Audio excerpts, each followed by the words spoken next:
Look into my eyes. Do you see fear? You come at me with sword and spear, but I come in the name of the God of Israel. Yes! Right between the eyes! Did you see that?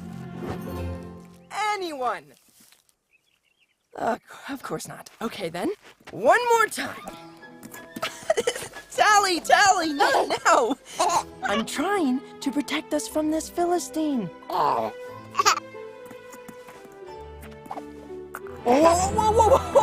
No, not that way! Come on! Back to your mom. Right, Philistine.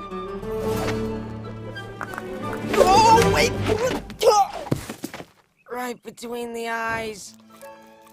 Oh, of course. That one you saw.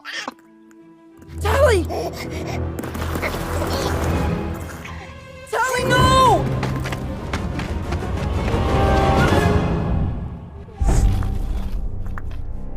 I'm coming, girl! Whoa, easy! Shira! I will bring her home safely.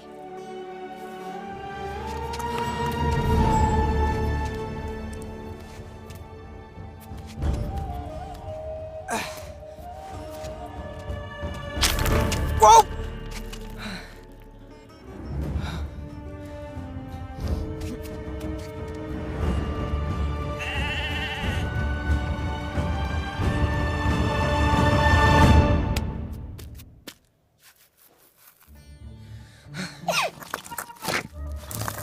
Tally, wait, no! There you go. I'm almost there.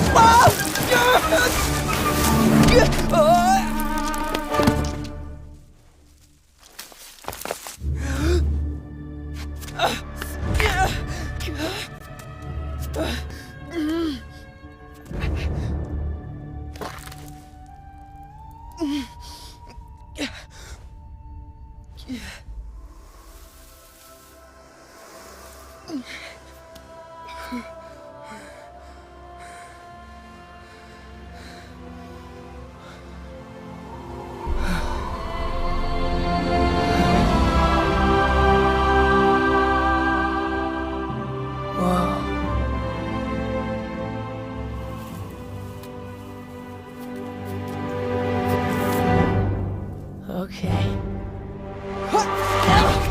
Oh! Tally, stop! No!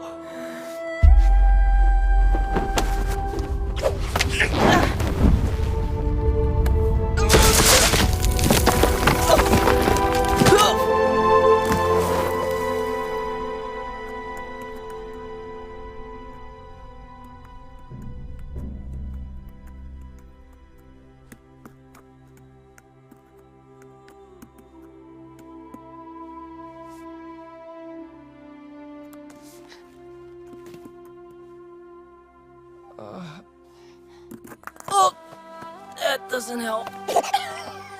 That does. Stop. Thank you.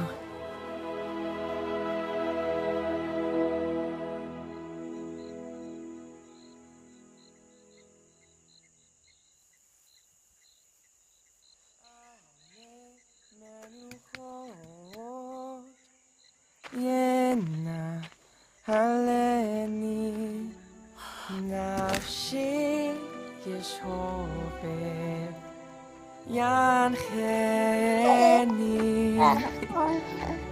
b'magalet tzedek leman shemo.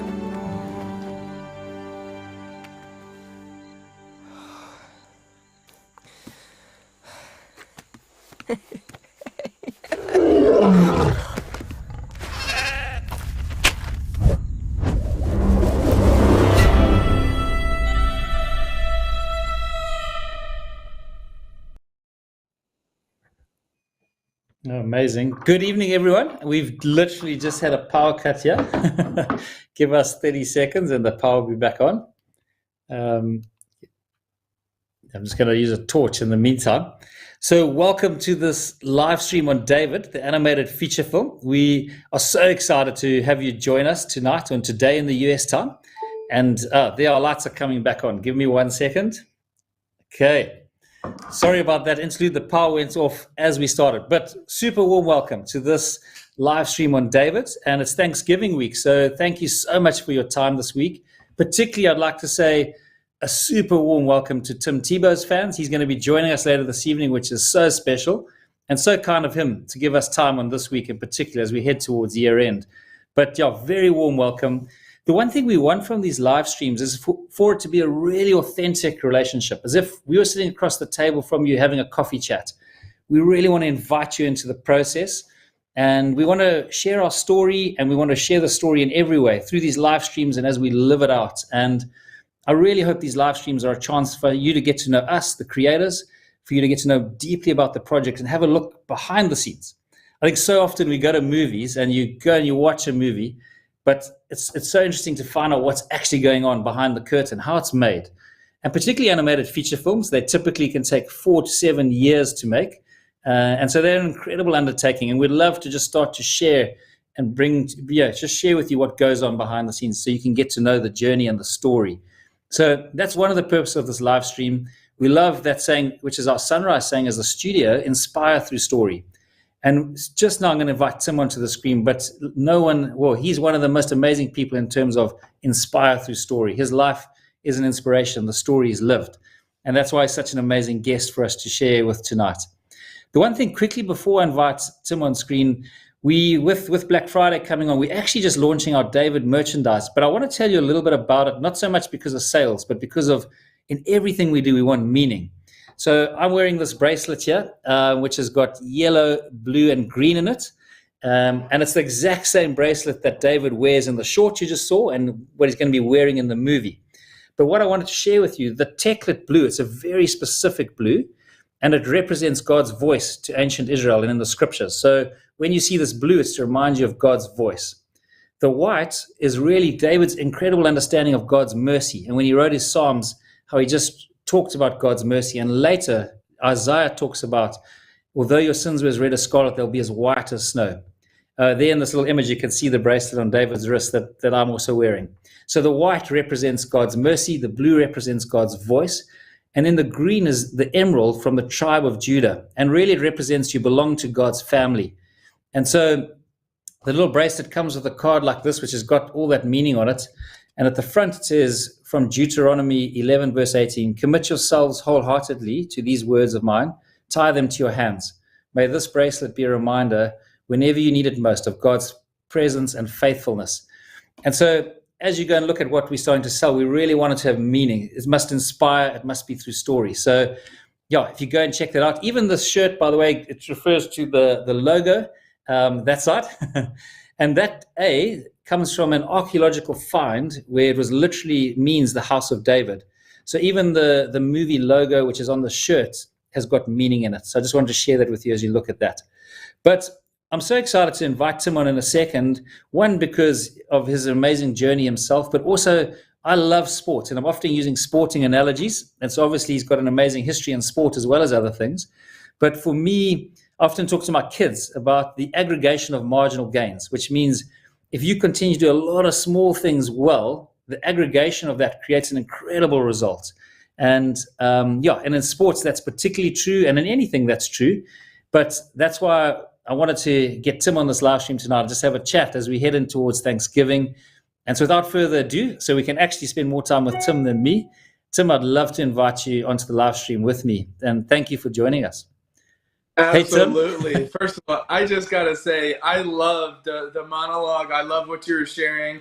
I love the archaeological find. I love the bracelets. I mean, I feel left out because I don't have one yet, and I'll wear it and I'll be rocking it, man. I think it's awesome. You know, I think we so need reminders like that of, right? Yeah. Even though it's a bracelet and people say, okay, you know, what's a bracelet? Well, a bracelet, you know, is in life, there's so many distractions, and we can look down and we can remember God's voice, we can remember that, we're white as snow as far our sin as far as the east is from the west, right? And that's a reminder to fill us with inspiration, right? And encouragement, and then to be able to know that we're part of God's family, right? Like, in this time of Thanksgiving that we're celebrating here, right? Yeah. Well, you can look down at that and remember, this is why I get to be thankful. I don't have to, sometimes it's hard and sometimes circumstances to find reasons to be grateful, because, sometimes life can be hard, but we also always can be grateful when we remember, God's voice and how he loves us and how he has a plan for us and how our sins are washed as white as snow and we're part of God's family. We always get to be thankful and rejoice and be grateful in that. And I love it. I love the meaning of it. I love the inspiration that could provide, because we always need things to remind us and keep perspective. Our mindset's so important, how we start every single day. And I just think little things like that we should never take for granted, right? Because they can be just little reminders throughout the day and throughout our lives of ways that we can remember, because there's so many things that get us off track. Yeah. And, there's 22 times that Moses reminded the Israel that said in Deuteronomy, either remember or do not forget, right? Remember what God has done for you. Do not forget what God has done for you. Do not forget how faithful he's been. And you would think, Phil, right after we, went through something of getting rescued like that and saw the waters part and went through it, like, we would never need to be told to remember that, right? But you know what? Yeah. Time passed, and days passed, and all of a sudden they're forgetting God's faithfulness. And that's why Moses is constantly telling them, remember, do not forget. And we also need that reminder as well. I know I do. No, thank you. That's awesome, eh? I love that. And I'm going to dive into a few questions with you, Tim. Before I do, I did forget to say on this live stream, what's different about this live stream to others is we've officially opened our round of funding. So it's no longer just pledging. So if you want to find out more about the project and you want to be on the adventure with us, you can go to angel.com/David or thedavidmovie.com. They'll put up the URL there. And that's where you can find out more about the project and actually invest and be a shareholder in the movie, which is so exciting. But Tim, I wanted to ask you a question, because you've actually bought shares. So you've not just participated, you've literally gone and bought shares yourself. But what made you join the project from a heart level? And yeah, just why are you on this project as an executive producer? And what drew you to it? Yeah. Yeah, I love it. I think it's quite a few things. It was getting the chance to be able to meet you and some of your team in South Africa and be able to break bread together. Even though I don't really eat carbs, we still have food together. And we had just a great time getting to know you and your heart of how you feel like God put this on your heart. Getting to see the partnership with Angel Studios and Sunrise Studios, because I also believe part of God's heart is for us as believers to work together. It's not to be so siloed. And I love how y'all have partnered, and I love how you've brought people from all talents and all backgrounds around the world to be part of your team that have been gifted in amazing ways. Like in another one of the videos, you talk about how so many people were from so many different places and worked at so you brought an amazing team together, and I love that. And then when I was able to see the trailer of David and Tally for the first time, I was mesmerized, and I just thought, man, this is awesome. But then, being able to study David over the years, and someone that has such massive highs and also disappointing lows, but still is called a man after God's own heart. And he's just I think a biblical character that we can all look at and learn from: the good, the bad, the sincerity, the disappointments, the relationship, the intimacy he had with God, and how I think that story being told could just massively impact so many lives. And then y'all's vision to be able to share it around the world in such a big way of really trying to unify the church behind it, but then have it be a place where you can invite whoever to come, right? This can be something that can be an easy invitation. Sometimes it's hard to get people to go to a service, but I think it's going to be easy to invite our friends to be able to come hear the story of David, right? In such a fun, uplifting, entertaining way. And so those are just a few of the ways, but I have so many more of why I believe and love this project and the vision that you have behind it.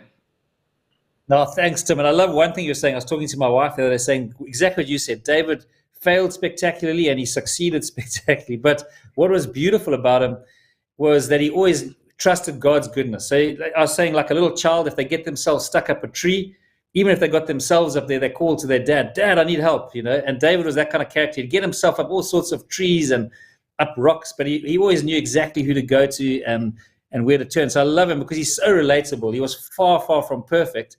But the big thing about David is he knew his dad was and he knew where to go. But I wanted to jump into a sports thing with you because we all know how easy it is to make it to the top in the sports field. I mean, I was saying to my son the other day, he's playing sport, I said, yeah, basically you just eat pie, sit on the couch, and, you know, you're going to get to the top if you trust God. No, I'm joking. I was saying, I'd love to hear your story about what it took. Because as a filmmaker, we're striving to really strive for excellence and compete with the best of the best. But I'd love to hear as a sportsman what it actually took to get to the top in terms of dedication, mindset. But yeah, I don't want to put words in your mouth. What did it take for you to get to the top in the sports world? Well, I think it takes all of those things. I think it takes a mindset of being willing to embrace the grind, a mindset of sacrifice, a mindset of you got to put even a lot of good things to the side so that you can pursue this thing that you're going after. You got to give up, you know, time with friends. You got to give up even sleep. You know, I had a couple quotes on my door growing up. One of them was, "Somewhere he is out there training while I am not, and when we meet, he will win." And it sounds negative, and I actually saw it during a March Madness commercial. One of the most famous coaches in America, Mike Krzyzewski, was saying it, and then showed kids from all around the world shooting free throws. And I was so impacted that I went and I wrote it down, and I was too young. I couldn't get it all written down. My mom helped me, and she finished the quote. We put it on the door, and I used to go read it, and then I would set an alarm in the middle of the night to go train and go work out because I believed that no one else in the world was training in those moments. And so that was just something that would motivate me, you know, the thought of no one else is training at this moment. And so those are different thoughts of things to, you know, to push you. And then the second quote I had on my door was, "Hard work beats talent when talent doesn't work as hard." And it's something that I've always believed in because, you know, although God gave me some athletic ability, I was never the most talented, or very rarely was I the most talented. But I would just always have the mindset that if I'm close enough and you give me enough time, then I'm going to chip away every single day, and I'm going to get one more inch, one more inch, one more inch. And eventually you're going to flinch and I'm going to surpass you. And, you know, and when we look at passion, right? Passion is actually one of my favorite words that I love getting a chance to talk about, because we always put it in the same category as like excitement, as motivation, as hype, as all of these words. And it's so different because passion actually is a 12th century Latin word that actually means to suffer. And they came up with it because of the passion of the Christ. And they were like, well, this guy named Jesus cared so much for people that he was willing to die on a cross, that he was willing to suffer to go die on a cross. So you know what? I guess that's what this word we're going to call passion, is the passion of the Christ. Is I care so much for something, I'm willing to suffer for it. And so for a lot of my life, that was sports. I loved it so much, I was willing to suffer, you know, give up sleep, give up time, play with broken bones, you know, different things like that. And then ultimately what I felt like, you know, God was calling me to in the middle of that is, hey, if you're willing to suffer to be the best you can in a game, or win a game, or a trophy, or a championship, then what would you actually be willing to do for things that really matter, like hurting people, like the Great Commission, like sharing God's love with the world. And, you know, I think one of the things that really convicts me is probably in my life, Phil, I've probably done more to try to be as good as I could at a game than I have to share the good news of the gospel around the world. And I hope I don't end my life that way where I spend the rest of my days trying to be more passionate about the things that are going to last forever. And it's not that games, aren't important. It is. It's fun, and it's something that's great, and it's awesome. It just matters so much less than other things, and it's so important that we always put that into perspective, because one of the things that, especially here in America, that we lose over sports is perspective. I mean, just this weekend, we call it rivalry weekend, and there's so many teams that will face off. Georgia, Georgia Tech, and Florida, Florida State, and Auburn, Alabama, and USC, Notre Dame, and Ohio State and Michigan, and you will literally have states that are just going head to head, and there will be trash talk, and families are divided. They'll celebrate Thanksgiving on Thursday, and they won't talk for the next 48 hours because their teams are playing. And you think I'm exaggerating, and I'm really not. And it'll be massive. And we do all that for a game, and it's fun, and I love it, and I don't think there's anything wrong with it, but we put so much of that passion into a game. What if we put that passion and more for Jesus, and telling the story of David, and being able to encourage people and inspire people and uplift people and help hurting people and feed people and care for people, and do whatever we can so that they know that God loves them, and so do we. What if we put that passion into the hurting people around the world? The impact we could make, I think, would be pretty surreal. No, that's amazing. Eh? By the way, I love quotes, so I'm going to capture those quotes later. I love them. And I didn't know that about the word passion. That is amazing. I'm going to latch onto that. My family gets sick of me giving them quotes, but now they're going to get the passion one from you. So I love it. Come on. But going to your points, it's so interesting because we're trying to make a movie at a very interesting time in the world. And the way we're making it is a bit like David with a slingshot versus Saul with his armor. And then the message we're trying to bring is one of inspiration and hope, which is running quite contrary to a lot of what media and films are doing today, especially in the kids space. If you look at some of the content that's coming out, it's not going into that space where we're wanting to go.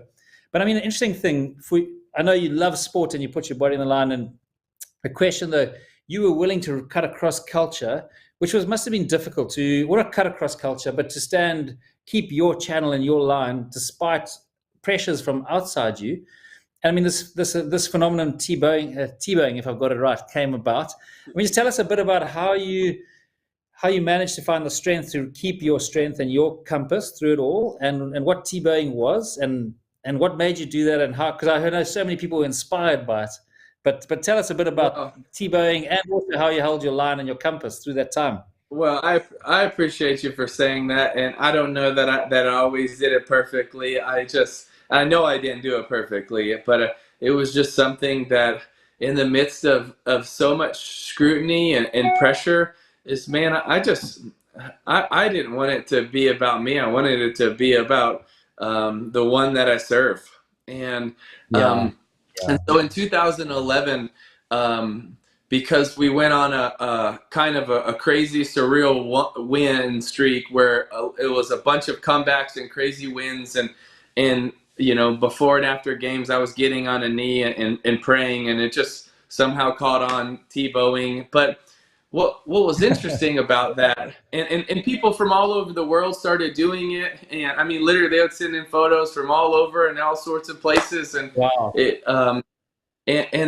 But what's interesting is people would ask you, say, "Oh, so why did you start doing this?" And I would say, "I didn't start. It's actually something I've done since I was a sophomore in high school, and it's just now getting talked about because it's getting scrutinized in a different level." And I think that it was cool that I could point back and say, "Man, when there was only a couple hundred people at a high school game, it was the same thing." Because for me, I get nervous, and I know pride can get a hold of me, and I know I can make it about me, and I just don't. So God, would you just give me the strength to honor you and play to the best of my ability, but more so, just if I get the chance to honor you, to live for you, to love you, to just make it bigger than a game. And if we lose, and if I do bad, that I would still be able to have the strength to honor you, the humility if we win, but the still the dedication and the praise if we lose. And it's so easy when you win a game to say, I want to thank my Lord and Savior Jesus Christ, but I still want to thank him if I lose too. And it was more so before and after the games of trying to help keep perspective of what mattered, because everyone either wants to make it about you in a good way or you in a bad way, right? You're either going to get get praised or you're going to be the villain, right? And so either way, God, I just give me the strength to be able to handle it. And it was something, and people then asked me, hey, what do you think about this Tebowing? And honestly, I wasn't really sure. And one thing I would just say is, hey, at least prayer is getting talked about, all around the world. And I think that's a really cool thing. Oh, that's awesome. And Tim, one thing I love about you is that you always point back to God, not to yourself, which is amazing. So thanks for that. Well, if I pointed back to myself, then I would just let a lot of people down. So exactly. I love it. Quickly, I want to talk about sports comebacks, but why I want to talk about it very quickly is because I love comebacks. And in business and in sport, you've got like in a match. We play rugby here, which is pretty similar to American football, but the tide kind of flows that way and it flows this way. Sometimes you're defending, sometimes you're attacking.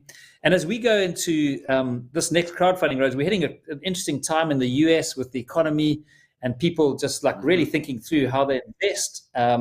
So we're feeling brave, we're feeling excited about this round. But I guess I want to talk about comebacks. And I'd love to know, just for story's sake, because I love story, in your memory, and then you can talk about it in general, about the mindset behind from coming from behind. But what game stands out in your mind or situation mind, which was your biggest, being down the most and coming back the most in a game, just so we can hear a specific example of, for you, what was a big comeback. And then talk about comebacks in general. What creates comeback? Where does the fight come from? I love it. It's such a good question. I think the first one I think of was in 2011. It was my first start that season against the Miami Dolphins at Miami, and we fell behind 15-0, and nothing was going our way. And there was probably only, maybe 3-4 minutes to go in the game, down 15-0, and it was just, 56, 57 minutes where it was brutal, and we were getting beaten down, and our team rallied, and we went down the field, we scored, and we were able to get a stop, get the ball back, be able to score, get a 2-point conversion, go to overtime, be able to drive down, kick a game-winning field goal, and there's a lot of amazing things, but the offense made plays, defense made plays, special teams made plays, everybody came together, and it was just if one of those plays didn't work out, we lose. It was, 16, 17, 18 plays in a row, offense, defense, special team, that every single play just worked out perfectly for us to be able to have this amazing comeback. And it was a surreal win for us. And I just remember our team celebrated, and it really gave our team so much belief, and we carried that belief throughout the year that actually a couple weeks later, I think, it was maybe 2 weeks later, we started a 6-game win streak that I think every one of those was a comeback. And so that was just surreal. And I think a comeback it's very interesting for a couple reasons. One, because to have a comeback, it means it's guaranteed that somehow in that game there's a setback, right? It's impossible to have a comeback without a setback, right? It's just impossible. So it means that at some point you're going to be down. At some point it didn't go your way. At some point you failed. Your flawed plays, flawed game plan, flawed strategy. Something was flawed in it, right? And that means you have to be willing to adjust. You have to be willing to change. You have to be willing to fix it and rally. And so I think that it's fascinating. But what happens so many times in comebacks or setbacks is it's just so easy to get down, right? It's so easy to think, oh man, like it didn't go our way. Today's a bad day. And it didn't work out. It's just disappointing. And it's hard to rally people. Versus a different mindset would be one of saying, okay, we have a setback. It's disappointing. Yeah. We're losing. It's not the way we want to start it. But it's put us in a position for one of the greatest comebacks ever, right? It's put us in a position to have a comeback, right? And that's what's special. As a kid, when would you ever say, I'm up to bat and I'm winning by 7 in the 9th inning? You'd never say that. You would say, hey, I'm down by 2 or down by 3, bases are loaded, 2 outs, pressure pack situation. Or you would say, it's a Hail Mary, last play of the game, got to score. Or you take a shot and it would be, down by 2 in all of these situations, right? And whatever sport you want to say, but so many times to get to that situation means that the game didn't go our way. But one of the things I love about sports is it teaches you to be resilient and your mindset to adjust and still be fierce, but yet willing to change. And it's hard for both of those to coincide, right? Is to not lose your competitiveness, but to say, okay, our game plan, it's flawed. Let's adjust it a little bit, but still have the mindset of saying, okay, well, you know what? It hasn't gone our way, but watch how special. Because everybody wants to be part of a great comeback, but you can only be part of a great comeback if there's been a sucky setback. So let's, instead of having the mindset of, oh, the first however minutes hasn't been our way, no, let's have the mindset of, hey, if we accomplish this, it'll be one of the most special comebacks of all time. Yeah, I love it. I feel inspired listening to you. That's awesome. I was saying, and I love my quotes. I'll give you one, but just listening to you talk, I feel pumped. It's Winston Churchill where he says, success is going from one failure to another without losing enthusiasm, which kind of speaks to that mentality. Yeah. And I was reading a saying of Michael Jordan's, and I can't remember the exact number, but he was just saying, the reason I've succeeded is because I've failed so much. We've lost this many games. I was entrusted with the winning shot, and I missed it. And, so he just goes through his failure and he says, but that's why I succeeded. I know that quote. And so just saying about setback, I love that, because as you hit a failure or a setback, it's an opportunity to learn and grow and keep your enthusiasm. But just hearing you talk, I feel really excited. It's really awesome what you're saying. I love that quote by Michael Jordan too, where he just at the end of it, he said, I failed over and over and over again, and that's why I succeed. And I love that, because also to fail means you're willing to put yourself in a situation to succeed or fail, right? You put yourself back on the line, you put yourself back in the game, right? And that's what we have to do, is just continually put ourselves back in and be willing, right? Because when you play a game, there's a risk. You're going to win or lose, but you know what? You keep using that as a win or a learning moment, and you're going to keep getting better and better and better. No, that's amazing. One thing I wanted to say to the crowd, because we were talking at the beginning about being authentic, is what I really want to talk about is actually, this has been in my heart for 20 years, this movie. And so one thing I can promise people, we're not going to give up. We will die on the battlefield rather than not make this movie. And that's why I love the Battle of Thermopylae with the 300 Spartans, because this battle is something we're going to do whether we live or die. And so one thing I want to encourage, we've got great momentum. We've already got great investment in the film, but we're bound to hit some headwinds at different points on our journey and adventure, especially because making an animated film is, a few years long. And so you're definitely going to hit difficulty. But one thing I really want to tell people who are joining us is we can't promise anything except that we are never going to give up. We are going to keep going no matter what the setbacks. I'm not in this for business. I'm in this for a much bigger reason. And I'd rather die on the sport or the battlefield. And that's why I'm so glad you're in EP with us, Tim, because that's what you bring from the sports field. I just feel you're such a brother on this journey, because I love that mentality. And I wanted to ask you another thing. Going back, sorry, you want to say something before I ask another question? Well, I was just going to say, I think what's so impactful to me, and I think to a lot of listeners, is that this is something that has been in your heart and your head for a long time, and it's never died and it's never wavered. And I think vision is also contagious. I think passion is contagious, but also vision is contagious. It's something that you've had a vision for and passion for so long, and I think that's something that you spent so long fighting for, and this is coming to life. And of course there's going to be setbacks and obstacles, because we have an enemy, and I don't think he wants this project to get done. But you know what? I also believe in your perseverance and the team that you've built, and I'm grateful to be a small part of it.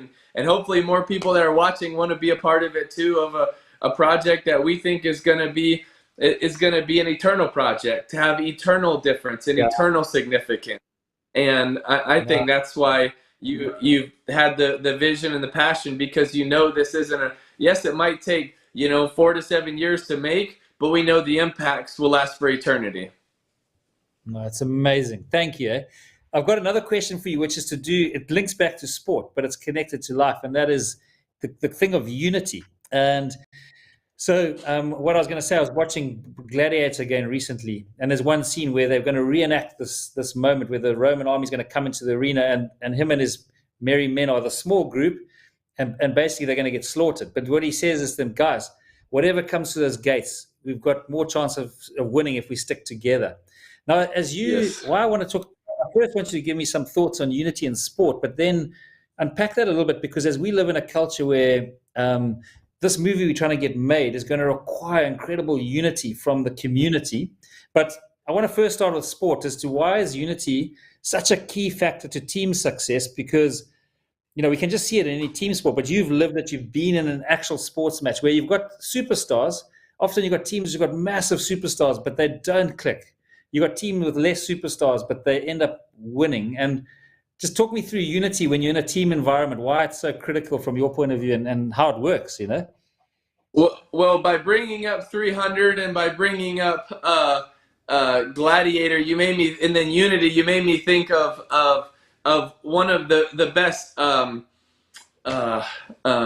attack combat formations ever in history, was something called the phalanx, and it was something where every soldier would have a shield over them, and it would attach right to their partners, and it would cover part of their partners, and they would have a spear that would come out, and they would all work together. And so for hundreds of years, the best fighting formation was this phalanx formation, that you could take a smaller group of soldiers, but because they worked together in unity, and they covered part of their brother, and then their brother covered part of their brother, and they worked together, it was something that for years was the best fighting formation.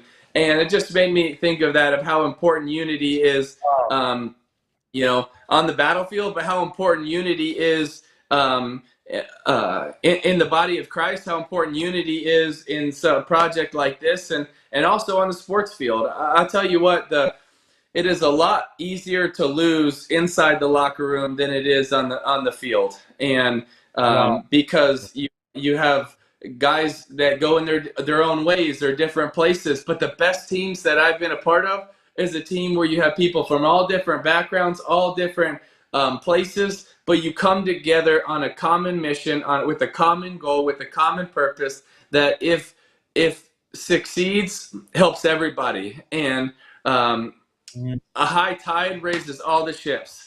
And when you get a team to buy in, man, it's special, because what happens is, yes, you succeed, but you also bond, right? You bond in those moments, and now people from all walks of life are best friends. And man, those are just the most special relationships, some of the most special relationships I have in my life is coming from bonding over a common ground, and then realizing we have more in common than we even thought we did. We bonded over one thing, but now we're friends over many. And that was just really, really special. And then I also believe that in, at our foundation, our fourth non-negotiable is there's power when we come together. And we believe that is a biblical principle. We believe that is something that we need to live out. Like, Phil, man, we could talk long enough and find things we disagree with, and my dad's my biggest hero, my biggest role model. And I could talk with him and find things we disagree with. But sometimes we focus on the areas we disagree versus the area that we have common ground. And that's where we need to lead. And that's where we need to fight with, is those common ground areas. And I also feel like that's something that the church has done for, unfortunately, far too long, is they find few things that they disagree. And it's not that they don't matter. It's just, let's put that in the background and have conversations, that should take place. But we lead with the unity. We lead with our love for God, our love for Jesus, our love for people. Let's lead with that, and let's come together over that. while we continue to, with respect for one another, have conversations. And I think that in our society, I know here and all around the world, man, there's so much more that bonds us than tears us apart. But unfortunately, we just don't focus on it enough, and we don't make that the priority. And I think here together, what we're making the priority is a project that is going to impact so many lives, and we can come together over that. And that's why I think, that's why I also believe what you've done with this project and who you've brought together as a team is something that a lot of people believe it is worth coming together for. And I know I have. And so that's why I'm grateful that you've built this, and it's just so exciting to be a part of.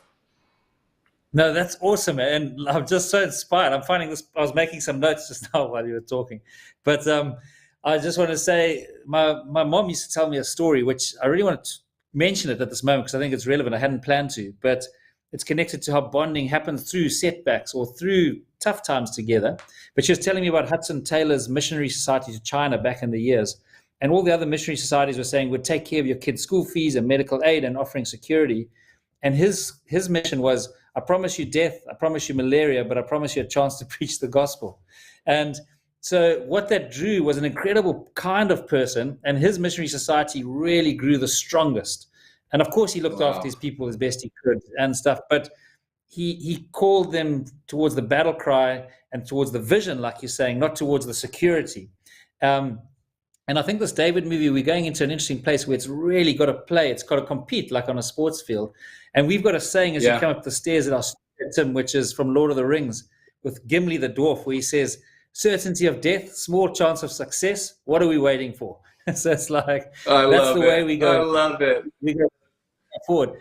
And it's not a negative thing. It's for me, such a positive thing. That's like, okay, that's a vision. Yes, of course, we're trying to take on a giant and take on Goliath, but it's exciting, and I just love that. That's why I love sports so much, because it just parallels so much of what happens in life. It's such a good, like, parable almost, sport often, what. But I think a little bit of like what you're referring to is people also want to get behind big visions, what I was mentioning earlier, and you mentioning that, and the quote from the missionaries is like, he's giving them a vision. Okay, it's going to be worth it to do this. It's going to be worth it to take on this fight because the gospel is worth it, right? And what you're saying is this is going to be hard and there's going to be obstacles, but it's worth it because this is why we get in what we get to proclaim. And I think that vision rallies people, and people want to be part. Best coaches I've ever played for gave a vision for their team. The best pastors, they gave a vision for their church. The best missionaries, they give God put a vision in their heart of who they can, get to around the world. And, I think we want to follow people with vision of what can be because they're seeing it, and this is how we can get there. No, that's amazing. I love that. By the way, for people who are listening, Tim's got to go soon, but if you've got a couple of questions, then we might be able to take a couple of quick questions from the crowd. If there's someone who's got a specific question. Yeah, come on. Let's get some questions, guys. Some questions. More for Tim than for me, but if you've got a question for Tim, do shout. One thing while we're waiting for questions, and the tech team, if you've got a question, just feel free to shout when you've got one. But I was just thinking, I love what you're saying. Okay. Will David be Tebowing in the movie? Hey, that's up to Phil, but I doubt it. I'm sure he'll be praying at times, though. I'm sure we're going to have to give David his signature move, though. That, like, it's just realizing that he's looking to God. Like, I like that. Will David be Tebowing in the movie? He'll have his own Tebowing move, I'm sure, which I love that. I love it. I love it. That's a great question. Funny. It is. One other thing, for another question, I was just thinking, here's another question. Let's go. Thanks, Tim, for sharing a little bit of your amazing David story with us. What are your plans for the future? So, Tim, over to you to answer that. Thank you, Lori, for the question. My biggest hopes and dreams and plans is the work that we're doing at the Tim Tebow Foundation to bring faith, hope, and love to those needing a brighter day in their darkest hour of need. But to really sum that up, it's to fight for people that can't fight for themselves all around the world. And we're fortunate to be in 73 countries and counting, and trying to get to as many hurting, abandoned, trafficked, thrown away abused people, because we want to be able to rescue them physically and then share the good news of the gospel with them. And that's just the biggest thing that God has put on my heart. So to get to the hurting people around the world. Oh, it's incredible. And Laurie, when Tim was with us in Cape Town, he shared some of the stories behind what they're doing. It's amazing. It's like, and that's a big giant that you're taking on there. So it's very inspiring. Yeah. And then we'll just see if there's any more questions. I know you've got to go fairly soon, but if while we're waiting, if there's not another question right now. Okay, so we will stop with that as last question. One last thing I was going to say, Tim, and then maybe you want to leave a thought with people before you go. I was reading this beautiful poem the other day about a little boy who went to build sandcastles on the beach with his dad. And you build sandcastles to fight the tide, but you always know the tide will eventually win. But you put feathers, you put shells, and you build this beautiful sandcastle. And then when the sandcastle finally gets swept over, they run inside to the sea cottage and has hot chocolate with his dad. And what he was saying is, look, at the end of the day, we live life, we build these sandcastles, but the big thing that's happening is the relationship with your dad, which is God, Yeah. So he's saying, if you're making a movie or if you're building a business, it's great. Give it everything you've got and enjoy it. Like you're saying, there's nothing wrong with enjoying a great game of football. Do it with all your heart. But it's actually a beautiful context to get to know your dad. And at the tides of time, it wiped out the Egyptian Empire, the Roman Empire. So we know the tides of time will take down your empire or whatever you're doing. It's just a sandcastle. But just like in your life, football was such a beautiful part of it. How did God, as a context for you, because that was your sandcastle at that time in your life, and you've got different ones now, but what did you learn about God through sport? Like, what, as your dad, how did you get to know him as you built that sandcastle? And what did you learn about his character? Yeah. That's a really good question. I think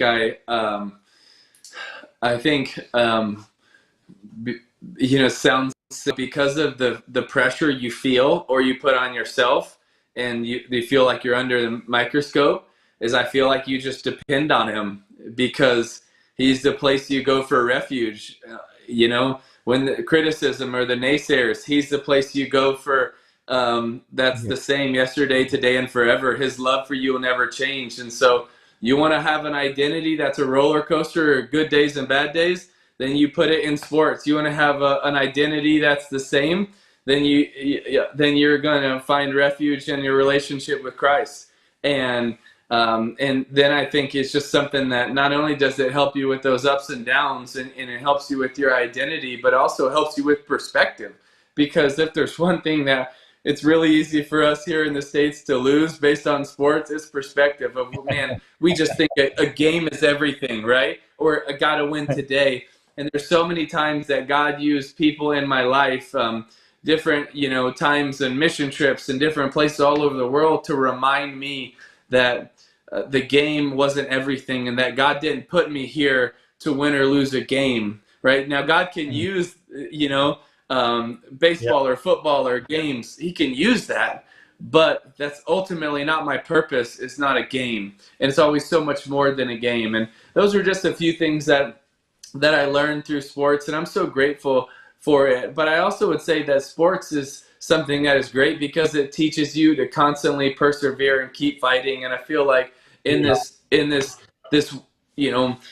journey of life and trying to walk by faith, it's not always an easy one, and you're getting ups and downs, and there's can feel like roller coasters. And that's one of the reasons that a few years ago I wrote a book called Shaken, and I remember calling the publishers and being like, I got the name. It's called Shaken. And they were like, no, you mean unshaken, right? Because your faith is so strong, you're unshaken. And I said, no, it's the exact opposite. It's that when everything in your life, it feels like it's shaken, that even in those moments that you still have a firm foundation in a relationship with Christ and your identity, even it feels like everything else around you is not what you wanted it to be or hoped it would be or prayed that it would be, that God's still in control. And so you can still put your faith in him even when it feels like everything around you is shaken. I love that. And so for those of you listening, I think that's a huge takeaway as we draw near the end. It's like forgetting about our movie, your life. If you're listening, you've got your own story. And what Tim's just saying there is like, I just love what you're saying. You're going to take it and put it into your life. and keep going, keep persevering. And that's what sport taught Tim, and whatever's happening in your life, you can use that to learn that as well. So Tim, thank you. I just want to say, hope you have the most amazing Thanksgiving, Tim. And I just want to say as well, I feel like I'm next to a fellow gladiator as we go into this field of making David. One thing I was going to say, which I love about David, and I hope this movie does many things, but one of the things I hope it does is, if you look at David's life, there's this generation where there's just not a lot of mighty men, and then you read the chronicles about the list of mighty men. And so one thing I hope, the way we make this movie, the way we live our lives, the way we tell the story, and then what the movie actually does, I'm really hoping it inspires people. And Tim, I know, thank you for your story and for inspiring us and for joining us on this movie. I feel I'm locked shields with a fellow Spartan, and I'm really looking forward to the adventure with you. Yeah. Well, how cool is that thought to think that this project could inspire some young boys and girls to be those next mighty men and women for God, and maybe that will, God can use it to spark something in their heart to seek after Him and also run after hurting people. And I just think that would be really cool. What a good vision that is. No, cool. And happy Thanksgiving. Hope you have an amazing time with family. I've written down all your quotes. I was taking notes while you were talking, so I've got more out of this call than anyone else, but thank you. I love it. Well, thank you for having me and for what you're doing, and thanks for just letting me be a small part. And please tell the whole team I said hey, and we look forward to talking again real soon. Thank you, Tim. And I'll stay on to take a few more questions and talk, but thank you. We want to let you go because I know you got another thing. Thank you for joining us so much. Appreciate you, brother. Cheers, Tim. Thank you. Thanks so much. Yeah, what a privilege to spend some time with Tim. That was just so special. And I just love his analogies and stories, and I love quotes. So that was like really special. Quickly to say, just as we draw to an end, if you want to invest, the cool thing is we're not pledging anymore. We're actually in a fundraising round, which you can go to angel.com/David. And you can actually have a look there. There's a lot of information there, which I'd encourage you to read first. But there is an opportunity to invest in the project and be a partner and be part of the adventure with us. And yes, there's going to be some ups and downs, no question, and some huge challenges. But I really feel if we stick together, we'll get through it and we'll make an amazing, amazing movie. I'd just like to end by reading you guys a poem, which is up behind me here. You can see a beautiful map, which is our kind of company map wall. And at the end of that wall, there's a poem by Sir Francis Drake, who lived in the 16th century, a very interesting character.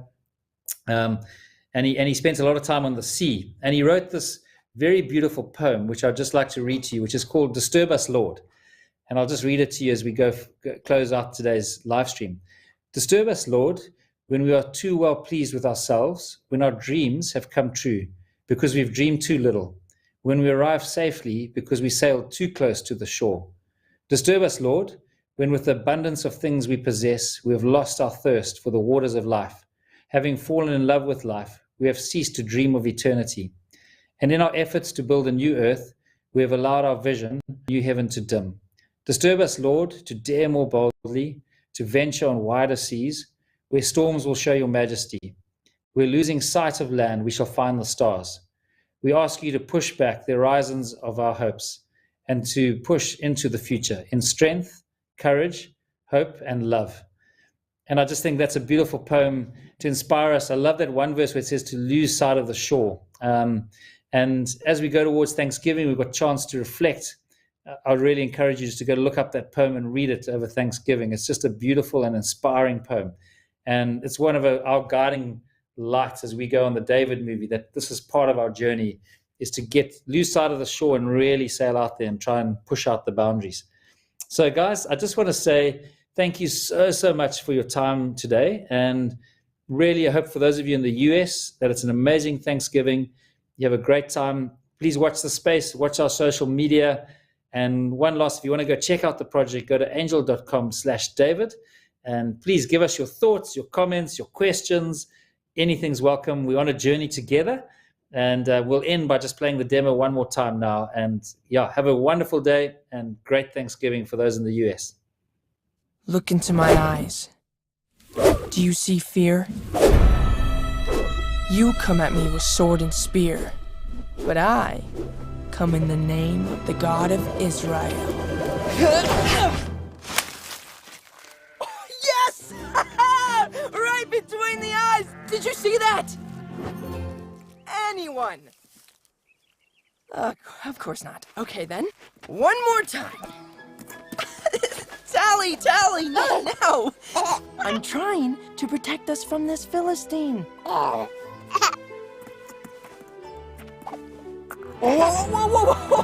No, not that way.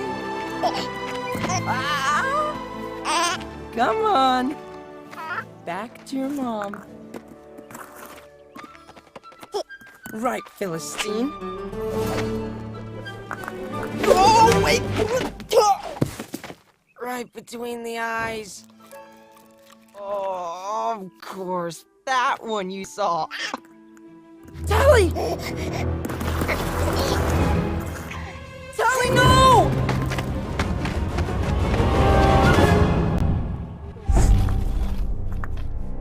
I'm coming, girl! Whoa, easy! Shira! I will bring her home safely.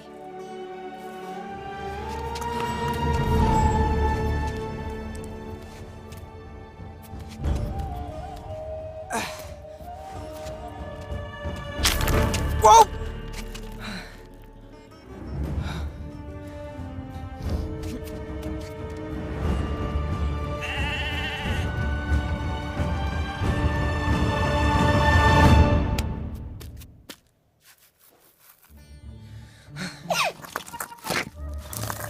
Tally, wait, no!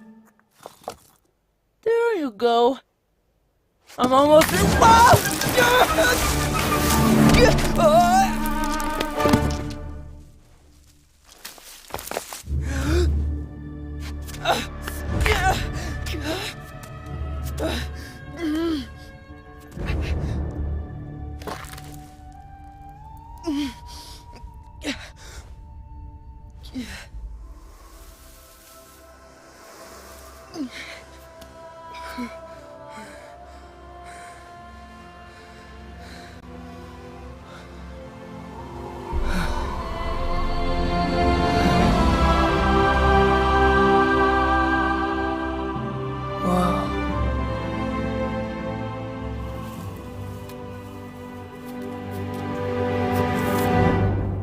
Okay. Oh! Tally, stop! No!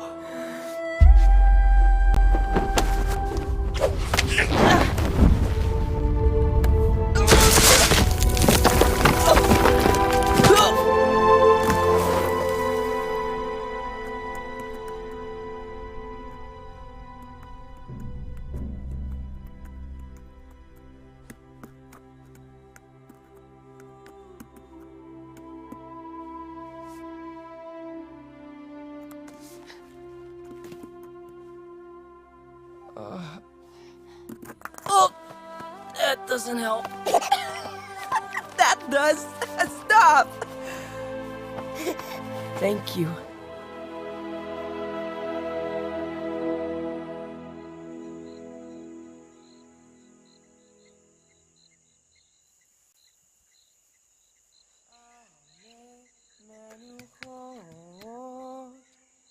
Yena haleni nafshi yeshobeh yancheni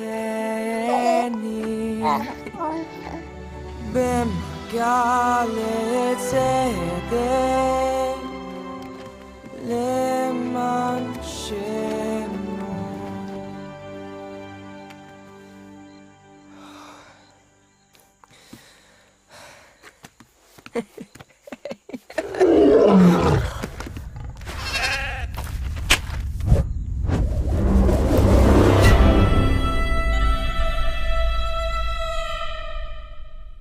What you have just watched is a concept short or a musical animated feature film on the story of David, and our vision is to tell it in the same quality as movies like Tangled and Frozen. This is more than a movie. This is a movement to join people from all over the world to try and make the world's most watched animated theatrical release. You can help us make this film by going to angel.com/David to invest today. Growing up in the wild of Africa was the most incredible experience, and it was there that I bumped into the most amazing character of God and fell in love with him. At the same time, I was reading David's story, and it just really struck me. On one particular canoe trip on the Zambezi River, where you could canoe for days and not see a human being, I was reading the scriptures and I read, "I found in David, son of Jesse, a man after my own heart." And I thought how amazing it would be to do a film that could give people all over the world a glimpse into God's heart. We grew up on a farm that had no electricity. I only saw my first film when I was 14 years old, and it was such an electric experience. I was blown away by the power of film and the power of story to connect with people and move people. And from that day, I became passionate to tell a story on the life of David. The question is, can a group of farmers from Africa make a global hit that's going to reach the world? This is in and of itself an incredible David versus Goliath story. There's an African proverb that says, if you want to go fast, go alone, but if you want to go far, go together. And in order to tell a story as big as David, we need people from all around the world to come together. Over the last 20 years, Jackie and I have just been blown away by how God has miraculously drawn talent to us. Now we have the most awesome, high-quality team. Like Nathan Stanton, who spent 22 years at Pixar, Borja Montoya, a Disney animation alumni, other talent from massive films like Big Hero 6, Tangled, Finding Nemo, Zootopia, Moana, Prince of Egypt, and many more. Our first breakout hit is Jungle Beat, an incredible and beautiful show. On our YouTube channel, we get over 2 billion views a year. We've got 7 million subscribers. We also recently released our first animated feature film called Jungle Beat the Movie. And incredibly, it was on Netflix's top 10 for over 2 weeks, both live action and animated feature films in the US. We are also doing a theatrical release of Jungle Beat the Movie in China later this year, and are in production of Jungle Beat the Movie 2. What really excites me is if you take Jungle Beat the Movie, we produced that for $5 million. And I'd really encourage you to go and watch it on Netflix to see the quality of movie we produced for that price. And just imagine the quality of movie we could produce on David with the proper budget. With David, we considered the route of engaging with Hollywood, and there is significant interest down that route. But we really felt that from a creative point of view, we need to stay the head and not the tail of this project. And it's a slingshot, like David went with a slingshot to fight Goliath. We really believe that the strategy needs to be outside the Hollywood system for it to work. In this vein, we are thrilled to be working with Angel Studios for distribution. Angel Studios did the TV series The Chosen, which has become the world's biggest TV series on the life of Jesus Christ. The Chosen has generated hundreds of millions of views and tens of millions of dollars. We've already got $19 million of investments and need another $35 million to complete this project. We need your help to bring God's heart to the world through the story of David. Go to angel.com/David to invest in this film today. And let's join together to try and make the world's most watched animated theatrical release.